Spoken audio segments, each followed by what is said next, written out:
I don't know, dude. I don't think it looks anything like me. It looks exactly like you. Honestly, it couldn't look more like you. I'm not handsome enough. Clearly. Your eyes are a little far apart there. My eyes look a little weird. I feel like my eyes look like your eyes. That's what. In reality? Yeah. What are you trying to say, pal?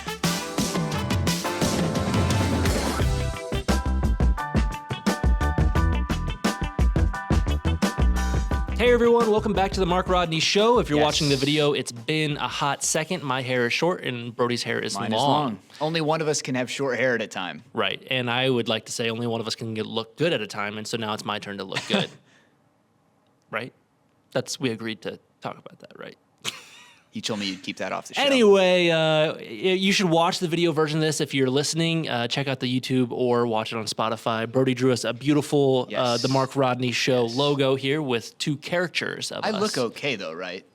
The drawing looks great, bud. No, but I mean, like, you know, just in real life, I don't look that bad. So today we're talking about our one of our biggest projects that we've ever tackled together, and we're excited to talk about and unpack it. It was I would say a brand film project with a documentary style kind of filming. And so this was for a career tech school in Bellefontaine, Ohio. Yep.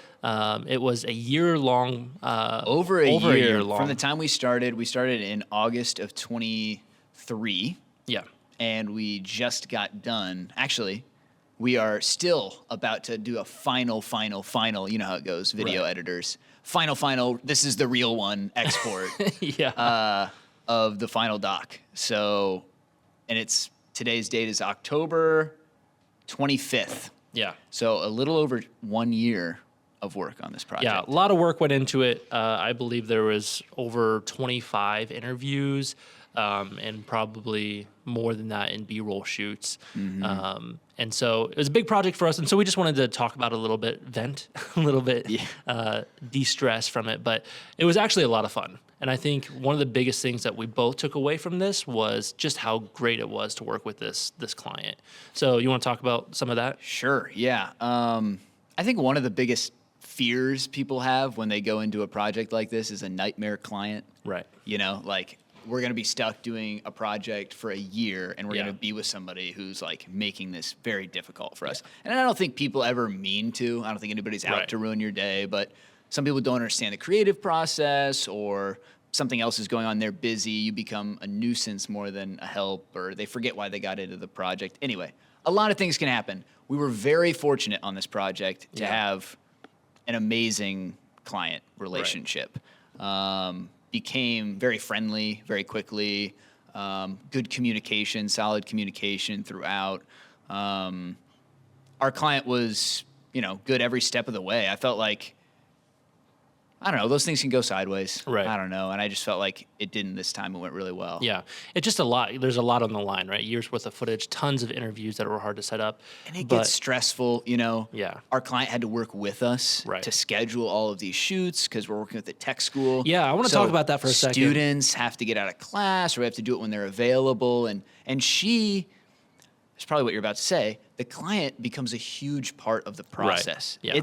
They're taking on a load when they take on such a big project with us, And not just us. I think any project this scope, people underestimate how much they have to be involved. Right. We don't have the contacts. It's their people that we're trying to get scheduled, which everybody's busy, of course.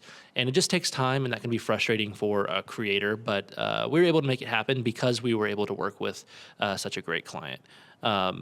So yeah, that was one great thing. We wanted to give like a little shout out there just because I think we're so grateful and thankful. We were very grateful. This client found us through previous work that I had done. And so they, had a new creative vision, right, that they wanted to tackle, a little bit more bold than previous video work that they've done. And we were glad to do it. It was a really good growing experience. But we're going to talk about some of those things that we learned in areas that we grew in. Absolutely. I want to top off real quick for the client section and talk a little bit about briefly the revisions side of like the process. So one of the things you do with a client in the case of like any video editors know this, obviously, if you're doing this for clients, is you send something off to them and you get revisions. Mm-hmm. And I thought it'd be interesting to just talk about how that went with the client, but also using Frame.io. Yeah, Frame.io. That was it was a new tool for us, not Yeah. new to the industry by any means. Just been new around for us a while. on this project. We decided, I think this is going to be a good way. Yeah, and to those Adobe users that may be listening, the Frame.io comes with 2 seats. For like a license for 2 seats within the Adobe Creative Cloud subscription. And we edit on Premiere, so we had access to that. So we didn't have to pay anything extra, which is really nice. But basically, if you're not familiar with what it is you upload your video files to it, and it creates a share link that you can send to your client or other team members, and they can pop in there and provide feedback on certain timestamps. They can even circle things. Like if they, like at one point, she wanted us to select a different part of a clip because there was a problem with something in frame. Right. And so you can do that. You can leave emojis. You can do all kinds of fun stuff. And also for our end, we were able to reply to comments and ask questions.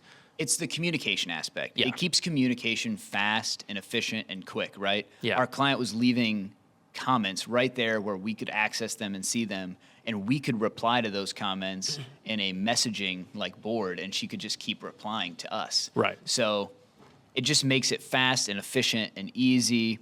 Yeah, what was that sound? I think they're doing some construction over there, but Might be doing some construction. no, okay. she did it. Our client, like our rep for our client, did a really great job of just staying on top of our feedback, because we have to communicate that we need timely feedback in order to hit our deadlines, right? So Right. we had ideal goals and benchmarks with a project this big that we needed to hit so they could launch it when they wanted to. Right. But a big part of that is making sure and reminding and pushing. Sometimes it's a little uncomfortable, like if you're non-confrontational. Yes. As a Yes. creative, to talk to your client and be like, hey, we need you to get that feedback in ASAP. Well, what you're both doing is you're trying to help each other. Right. Because what we decided with the client was, here's our deadline. This is when they wanted to push out these videos. Right. But we can only make adjustments as fast as they can give us feedback. Exactly. So it was just a push-pull relationship of, when she gave us the feedback, it was our responsibility to make sure we got in there and made those adjustments quickly, and then we were ready for the next round. Yeah. The same way we wanted our client to be on top of giving us the next round of feedback so we Right. could continue. Yeah. Because when you see that deadline creeping up, you start to get, you know, and that's part of like one of the like challenges I suppose we ran into was just allowing probably some deadlines to give us a little anxiety. Yeah. Oh my goodness, like we have to get it done. Yeah. And I think just taking a breath sometimes, and if the client is not giving you like, the needed thing to go forward, then they're probably okay with, when their video is going to get done. Like, I think that's something we could keep in mind in the future is just, yeah, you push, obviously you want to help them. But we can only do so much on our end help of it, them right? reach their goal. And like, they have a million other things to do, like every client does. And this was like you a know? documentary brand film kind of project. So there were new assets being added, like old photos and cell phone footage and things like that we were happy to include because it's, it's like a documentary. It's mixed media kind of put together in one piece. But we had to wait for some of those assets, and that's perfectly fine and normal. And it's just one of those things, like it's completely up to them. Right. I think something we probably could do better is like pushing back our first, like earlier, send them a version 1 so that they can get that, they can see it and know, oh, I need to collect these assets. Direction? Right. Yeah. But this was one of our first time involving another editor too. Yep. Into a bigger project like this. So we had somebody kind of starting piecing it together for us in the beginning stages, and then you and I would actually get into the editing programs and be adding B-roll and polishing it off, basically. And I think this is a good maybe segue into process. Yeah. Because we're starting to talk about it a little bit. So maybe we can dive into logistics of how we actually pulled it off versus maybe how we would do it in the future. Right. Well, yeah, absolutely. I think I'm going to talk about production, so actually showing up on set before we talk about what post looked like. I know we already talked about Frame.io a little bit, stuff like that, but that was more on the client side. But. Yeah. Day by day, what it looked like is we'd get scheduled for a shoot, be an interview, and we try to fit in as many shoots in one day as possible, right? So if we're coming out for an interview, it was about an hour drive for me, or 45 minutes for me and about an hour for you. Me. So it was like, not 50 minutes on our way to anything. Right.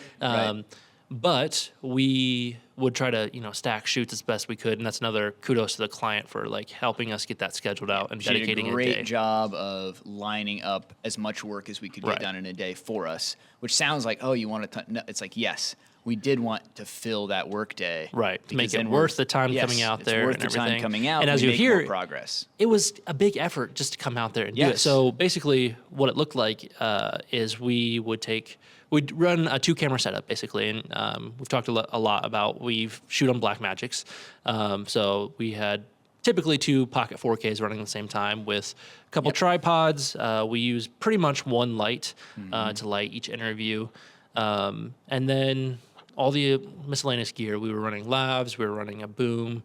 So not like, it's pretty standard, but with Blackmagics and like these beefier cameras, like it wasn't like it all fit in backpack by any means. We were lugging in a cart and backpacks and carrying tripods and stuff. And C-stands, that's the other big thing I forgot to mention. C-stands are not easy. As a 2-man crew, I mean, we had, 2 shoot days with our intern? Right, who came out and helped, But outside of that, like, it was just you and I, And those were days that we would run 3 cameras, and you actually went off, location one time. Like you were doing a B-roll shoot while I was picking up. I went to an airplane hangar to go get like more B-roll while you were doing interviews. So there were times we had to split up. So yeah, I mean, just being a 2-man band, there's some challenges there.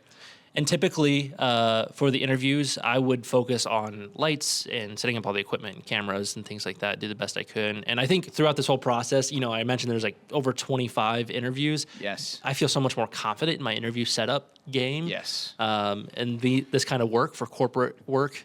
And generally speaking, while you were doing that and honing that in, I felt like I was working on my interview skills, like how to talk to people and to work with non-actors. Right. Yeah. Like we do film work stuff, as well. So you're interviewing people who they're just students. They're kids in high school, you know, and trying to learn how to even make them teachers feel and alumni, things like at that. Like they ease. still, make people comfortable on camera, slow down what you're saying. And just try to pick up on and listen to what they're saying. Pick up on the threads that we're trying to pull on for this It's true interview. what your siblings or your parents say to you all the time, like, listen better. Why don't you just listen? It's like, oh, in an interview setting, that comes in really handy because you actually and if you have to pay don't, attention. you'll be kicking yourself several months later in the editing room if you didn't get what you needed out of that. That was interview. another advantage we have, I guess, just us being involved in every step of the process was, as we started to edit things together, if I did go back and do any interviews after I saw anything edited in the process, I knew how to improve much better what to ask because I was like, that's not going to make the cut. Like, that's going to be in the edit. Or I would try to prompt them to say something I knew I could use in the edit.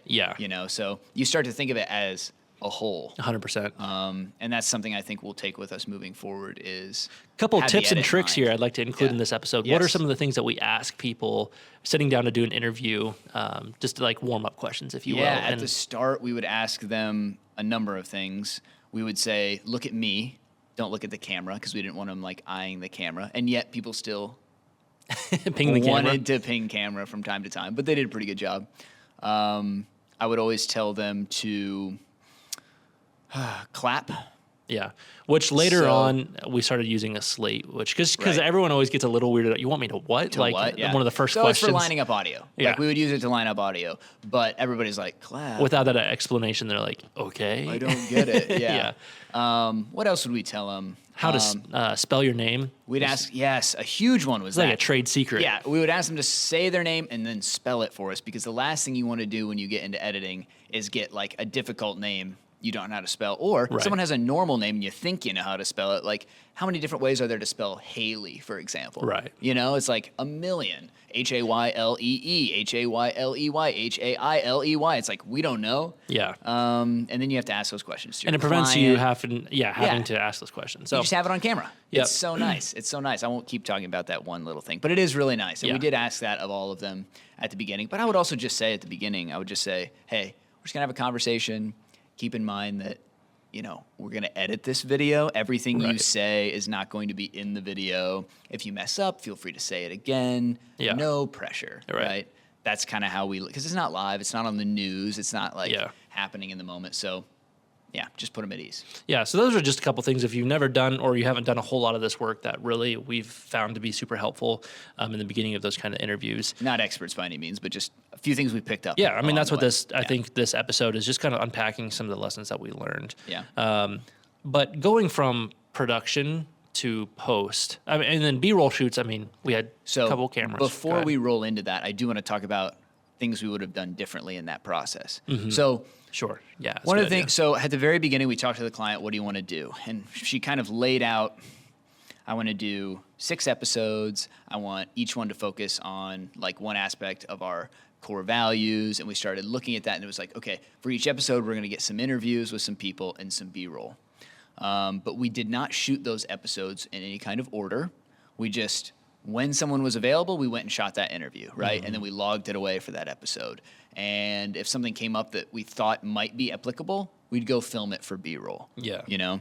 And that process was pretty loose. Yeah. You know, we made sure we checked enough boxes to get episodes made. Right. But there was no particular order. We'd shoot an interview for episode 6, and that same day we'd be shooting episode 2 interviews and episode 3. So it was all kind of like jumbled, and I would say there were also times where we'd say, oh, that might be good, because remember that we were planning on maybe talking to that one person. Maybe we should go get that B-roll. Yeah. And throughout the process, it's a year-long process. We changed a few things. Like, we didn't interview that person. We couldn't get a hold of them. Or we replaced one interview with another interview for an episode and then moved that interview to a different episode. Yeah. So things get changed around when you shoot in that way. And I think one thing we've talked about is, you know, sometimes that can't be helped. Yeah. In this situation, I don't think we would have known going into it. There's not a whole lot more we could have to do differently. Yeah. I think moving forward, one thing we've talked about as like a change in process a little bit is focusing more on one episode at a time. Yeah. Hey, like let's schedule 2 or 3 days to film all necessary assets for episode 1. Yeah. That way you can start editing before you if even possible, start episode probably 2. the interviews first, and start to piece those together as soon as possible. Yes. Like, let's get those. Yeah, the first even smaller. pass, Yeah. The A-roll. The A-roll right? Let's laid. get all the interviews laid so we know what the story is. Now let's go back. And then if we need to pick up additional Yeah. B-roll to tell the story better, we can do that. we can or go find do that. other assets. Exactly. Yeah, further in the process. But obviously, sometimes it's hard to do, and I think Yeah, I mean, this is that's- definitely one of those cases where it's It would like, have been very challenging. Yeah. But that's just an idea we had Right. after doing this was like, wow, you could really just make it better. I mean, that's what we were after. Yeah. And we also tail-ended all of our editing, as in we didn't start editing until all of the footage was in the can, pretty much. Yeah, well, it was tough because how do you build out an episode when you're missing pieces? using multiple interviews to stitch together a through line, you know, Yeah. when some of it's not filmed yet. When it's You not don't have filmed all yet. the footage. And that's why we were saying maybe one episode at a time would feel Yeah. better, and you could edit as you went, because what we ended up with was this huge, overwhelming amount of editing to do, and only a few months 70 to do folders of miscellaneous footage. tons of like B-roll, all shot out of order, and interviews all out of order. We had to, get that. Our editor and ourselves had to Yeah. get that organized, get it into the timeline, and then start work. So, yeah, just like the idea of okay, maybe we could go one episode at a time, and we could do A-roll and B-roll, and then additional B-roll after Yeah. that. Now close off that episode. What's next? Yeah. And that just keeps you, I think it keeps you focused, keeps you on task. It's encouraging. Right. Like, hey, we finished episode 1 yesterday, you Yeah. know, and you're only filming for episode 3. You know, it's Yeah. like, it feels good to, And if you strike a tone or themes throughout, you can really lean into those while you're still in production on the others. right. Yeah. So I think, honestly, what we're saying is, as much as we can blend production and post-production on a long project like this that's a series, yeah, the better. The better. And I think with Frame.io and all the developments they're making, Right. Not sponsored, by the way. I don't know why we're hyping them up so hyping much. them up so much. Well, you're welcome, Frame.io, Yeah. for the 23 people who are listening. But no, I think the future is just camera to cloud. Yeah. editors There's so much working. more within Yep. even that one tool that is being developed. innovations are happening all the And time. it's not just which is Frame.io. really cool to see. I'm sure other places are working on camera to cloud Yeah. type stuff. Oh, 100%. Which is just, if you don't know what camera to cloud is as you're filming, it's going straight to like your editor's like computer, Yeah, essentially. and they can start piecing it together while you're still on in set real time, somewhere. on set. Yeah. So I think that's where like the future is headed. And I think we're just looking at like, all right, we were at the complete opposite end of that. How can we edge closer to that a little bit? It's more than just, I don't know, taking camera out, throwing it on a hard drive, editing it together, and turning it around. Like, I feel like I'm going to riff on this for just a second. Yeah. I see the trend growing quite a bit, and it has been for a while, of the one-man band, the content creator, the self-starter, which I love, and I think it's great personal and professional development if you are capable in a lot of different areas, and you have reps in photography and podcast production and video production, you're directing, editing, all the things, right? But it becomes very overwhelming, and this is what I'll say about production. I've done a lot of that stuff in my past, and so it was really nice to have you there and be a second brain on set. I was able to fully focus in on, trying to make the frame the best we could with whatever location we can do, which is hard enough for documentary filmmaking. Right. So, and we talked about how much even better would it be to have a team. Right. Yeah. Right? And I think that's the goal someday as we continue to grow. Yep. But yeah, so appreciate you being in there and helping with that, and even just lugging around tripods and stuff. It makes a huge difference. And we talk about that, amongst ourselves all the time. It's like, all right, I feel like we make a good team. It's like, the things that you aren't as maybe excited about, I usually tend to have excitement for, and vice versa. Though we enjoy it all, right? Just to have like additional bandwidth, or brain somebody space, bandwidth in the trenches with things you. like, hey, you forgot to do this. Yeah. Because one brain can only handle so much. Yeah, exactly. We talked a lot about how this whole project and handling it went, but one of the biggest learning lessons for us, I think, was data management. And I know this is not a sexy topic to talk about by any means, but basically, I have a NAS drive, which is, if you're not familiar, it's a bunch of hard drives synced together in like a box, basically, and they it just creates one massive hard drive with some redundancy, so that if one or two of them were to fail, you could hot swap new drives in and rebuild the drives up from the broken data, which is really cool. However, until you have like solid Ethernet connections in like a studio or something like that, you can't really edit off of that. So we're limited to using, I should have grabbed one here, but SSD, a solid state drive, which is just super fast hard drive, basically. Yep. And those are great for your typical corporate videos or editing most projects, to be honest. But they're limited on size because, they're portable. SSD space can be expensive. Which is insane to say, because an SSD can hold up to 4 terabytes. Yeah, the ones we're using, and for our nerds out there, we're using the Samsung. I have a couple T5s, a couple T7s, and T9s. Yep. Which they've been great, by the way. They've never failed us. Nope. Knock on wood.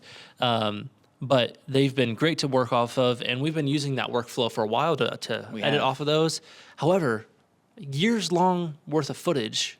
How do you piece all this together? We have almost 10 terabytes of space, of footage for this project. For this project alone. Keeping in mind, we shot a lot of this on Blackmagic using RAW, which is really nice. I was able to change the white balance in post, which is huge. B-RAW settings for the nerds. Yes, I love all that. Yeah.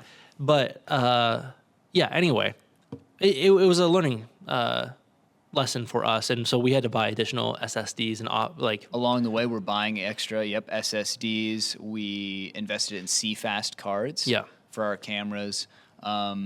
And just, we got to the point where we're plugging in 6 drives. For the final documentary, I think I had like 6 SSDs with multiple terabytes on each of them. Yep. Just in order to have all your media linked as you're editing. So these projects get big. And that's a learning and growing process for us, was not just how much it takes, but also there's a cost involved there. Right, yeah. Like SSDs aren't free. Are cheaper than some routes, what I appreciate.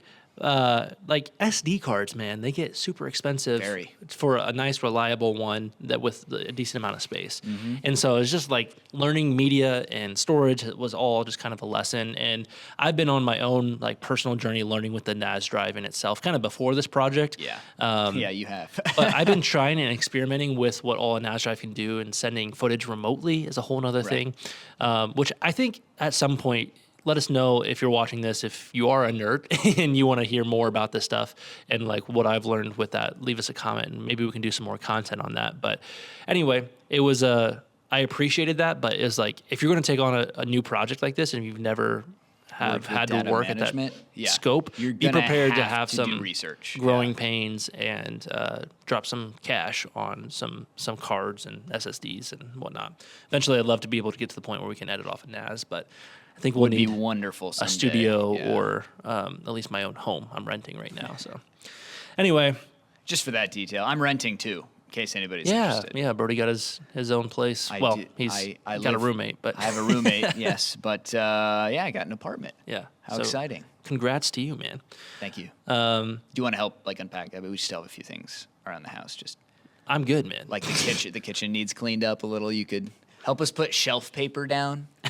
Yeah, that doesn't sound fun to me. I'll leave it to you. I have my own dishes and laundry chores. But yeah, I think overall, super great experience. We were using Frame.io for a lot of the feedback, and then VidFlow for those if you're looking for softwares on how to deliver your final videos. We would once we got approval that this was the final version, I would export it high quality and everything, and then upload it to a program called VidFlow, which is not a subscription based. Thankfully, they kind of had their own pricing model, which is you pay for the media that you want to upload. This is a workflow I've actually stole from my wedding client experience with Daily on Creative. Which is nice, though, because what you have is you're only paying for as much work as you get. Right. Because you're not paying monthly subscriptions. Yep. Like, we only pay when we do have to put something on there. Yep. So it's nice. And then it can live out there, and then internally for us, you can use that, share like a URL, of course, right? Like a link, but then you can also embed it. You can get the code from that and embed it into websites, which is what I would use it for internally for our websites as we're building those out and developing those, which is really nice. And it can just live on there as a nice professional. You can change the background and the thumbnail and the font and stuff like that. Just gives it a nice pretty, client experience, clean look, right? Yeah.